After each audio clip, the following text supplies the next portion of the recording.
नमस्कार,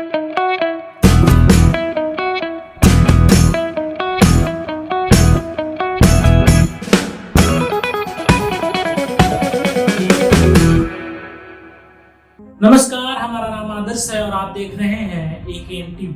तो आज हमारे इस खास कार्यक्रम में दिन भर की प्रमुख खबरों को विस्तार से जानेंगे। प्रधानमंत्री नरेंद्र मोदी 2 दिन के गुजरात दौरे पर हैं। भुज में उन्होंने कहा भारत पर आंख उठाने वालों को किसी भी कीमत पर बख्शा नहीं जाएगा। साथ ही उन्होंने पाकिस्तान को चेतावनी दी कि सुख चैन से जियो, अपने हिस्से की रोटी खाओ, नहीं तो मेरी गोली तो है। इससे पहले दाहोद में पीएम मोदी ने ऑपरेशन सिंदूर का जिक्र किया था। कहा था जम्मू कश्मीर के पहलगाम में आतंकियों ने 140 करोड़ भारतीयों को चुनौती दी थी, हमने भी आतंकी ठिकानों को मिट्टी में मिला दिया। मोदी ने कहा आप बताइए, ऐसे हालात में क्या मोदी चुप बैठ सकता था? जब कोई हमारी बहनों के सिंदूर को मिटाए तो उसको भी मिटाना तय हो जाता है। आतंक फैलाने वालों ने सपने में भी नहीं सोचा होगा कि मोदी से मुकाबला करना इतना मुश्किल होता है। मोदी सोमवार सुबह पहले वडोदरा, फिर दाहोद और इसके बाद भुज पहुंचे। तीनों जगह उन्होंने रोड शो किया। दाहोद और भुज में जनसभा की। पीएम ने भुज में 53,400 करोड़ रुपए के 31 प्रोजेक्ट का शिलान्यास और ई लोकार्पण भी किया। एनआईए ने दिल्ली से सीआरपीएफ के जवान मोती राम जाट को गिरफ्तार किया है। उस पर पाकिस्तान के खुफिया अधिकारों को भारत की संवेदनशील जानकारी साझा करने का आरोप। एनआईए के मुताबिक 2023 से पाकिस्तान की खुफिया एजेंसियों के साथ राष्ट्रीय सुरक्षा से जुड़ी डिटेल शेयर कर रहा था। मोतीराम को पीएलओ से अलग अलग तरीकों से पैसे भी मिल रहे थे। मोतीराम को पटियाला हाउस कोर्ट में पेश किया गया है, जहां से उसे 6 जून तक की कस्टडी में भेजा जाएगा। एनआईए उससे पूछताछ कर रही है। 24 मई को गुजरात एटीएस ने कच्छ से एक शख्स सहदेव सिंह गोहिल को गिरफ्तार किया था। गोहिल बीएसएफ नेवी की मौजूदा आर्मी यूनिट्स की फोटो वीडियो व्हाट्सएप के जरिए पाकिस्तानी एजेंट्स को भेजा करता था। सहदेव कच्छ के लेखपत तालुका में स्वास्थ्य विभाग में संविदा पर नौकरी कर रहा था। इससे पहले 15 मई को हरियाणा के हिसार से यूट्यूबर ज्योति मल्होत्रा को पाकिस्तान के लिए जासूसी करने के आरोप में गिरफ्तार किया गया था। दिल्ली की पटियाला हाउस ने ब्रिजभूषण शरण सिंह को नाबालिग पहलवान से यौन शोषण मामले में बरी कर दिया है। केस क्लोज कर दिया गया है। पिछली सुनवाई में नाबालिग अपने बयान से पलट गई थी, जिसके बाद कोर्ट ने ये निर्णय लिया है।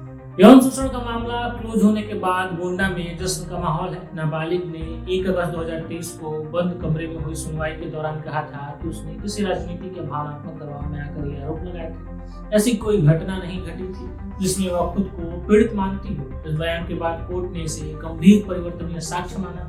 कोर्ट के निर्णय के बाद ब्रिजभूषण शरण सिंह ने पत्रकारों से बात करते हुए कहा, यह बजरंग बली और प्रभु श्री राम का आशीर्वाद है कि मुझे इस मामले में पहली बड़ी जीत मिली है। कांग्रेस ने पार्टी सांसद गौरव गोगोई को असम का प्रदेश अध्यक्ष नियुक्त किया है। उनके अलावा 3 वर्किंग प्रेसिडेंट जाकिर हुसैन सिद्दर, रोजलीना तिर्की, प्रदीप सरकार भी नियुक्त किए गए हैं। सोमवार दोपहर को कांग्रेस ने एक्स पोस्ट के जरिए इसकी जानकारी दी। गौरव गोगोई भूपेंद्र कुमार बोरा की जगह लेंगे। असम में अगले साल विधानसभा चुनाव होने वाले हैं। राज्य में वर्तमान में बीजेपी की सरकार है। हेमंत बिस्वा शर्मा मुख्यमंत्री हैं। गौरव गोगोई असम की जोरहाट सीट से सांसद भी हैं। 2024 में लोकसभा चुनाव में गौरव गोगोई ने बीजेपी के तपन कुमार गोगोई को 1,44,000 वोटों से हराया था। तेज प्रताप यादव और अनुष्का यादव के वायरल वीडियो फोटो पर सोमवार को उनकी पत्नी का बयान सामने आया है। ऐश्वर्या राय ने कहा है कि मुझे उनके अफेयर के बारे में कुछ भी पता नहीं था। चुनाव पास है, इसलिए पूरा परिवार ड्रामा कर रहा है। जब मुझे मारा गया था तब इनका सामाजिक न्याय कहाँ था? सबको अफेयर की जानकारी थी तो मेरी शादी क्यों कराएंगे?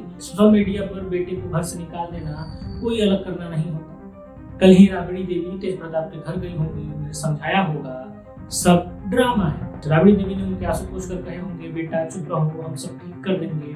उन लोगों ने तेज प्रताप को पार्टी से नहीं निकाला, सोशल मीडिया पर निकाल देना सब कुछ नहीं होता। इन दिनों सीरीज द रॉयल्स के चलते सुर्खियों में बने हुए डीनू मोरिया से हाल ही में ईओडब्ल्यू ने पूछताछ की।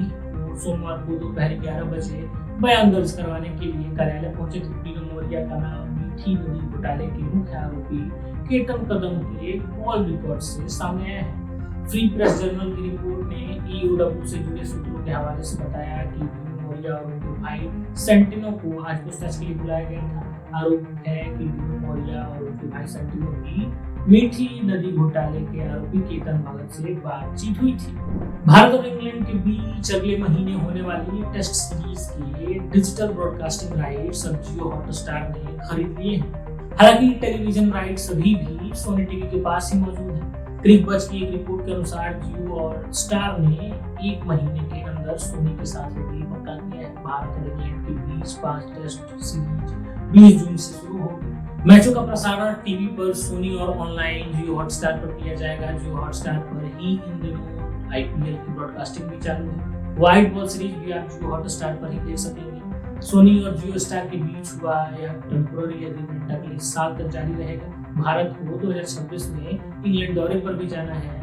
इन मैचों की भी ब्रॉडकास्टिंग ओटीटी के माध्यम से आप जियो हॉटस्टार पर ही देख पाएंगे। चेन्नई सुपर किंग्स के कप्तान एमएस धोनी ने कहा है कि वे अपने संन्यास पर फैसला लेने से पहले समय लेंगे। धोनी ने अहमदाबाद में आईपीएल 2025 में टीम के आखिरी मैच में सीएसके को जीत दिलाई। इसके बाद प्रेस कॉन्फ्रेंस में धोनी ने कहा कि वे रिटायरमेंट के फैसले के लिए कुछ समय लेना चाहेंगे। वे आने वाले कुछ महीनों में तय करेंगे कि उन्हें अगले सीजन को खेलना है या नहीं। उन्होंने बोला, मेरे पास फैसला करने के लिए 4-5 महीनों का समय है। कोई जल्दी नहीं है कि क्या करना है और क्या नहीं। हर साल शरीर को फिट रखने में 50% से ज्यादा का मेहनत लगता है। अगर खिलाड़ी प्रदर्शन के आधार पर संन्यास लेने लगे तो कईयों को तो 22 उम्र में ही संन्यास लेना पड़ जाएगा। जरूरी यह है कि आपके अंदर कितनी भूख है, आप कितने फिट हैं और आपकी टीम को आपकी कितनी जरूरत है। मेरे पास पर्याप्त समय है। मैं रांची वापस जाऊंगा। लंबे समय से घर नहीं गया हूँ। कुछ बाइक राइड्स का आनंद लूंगा। फिर 2-3 महीने बाद फैसला करूंगा कि मुझे अगला सीजन खेलना है या नहीं खेलना। मैं यह नहीं कह रहा हूँ कि मैं अब नहीं खेलूंगा और ये भी नहीं कह रहा कि मैं वापस नहीं करूंगा।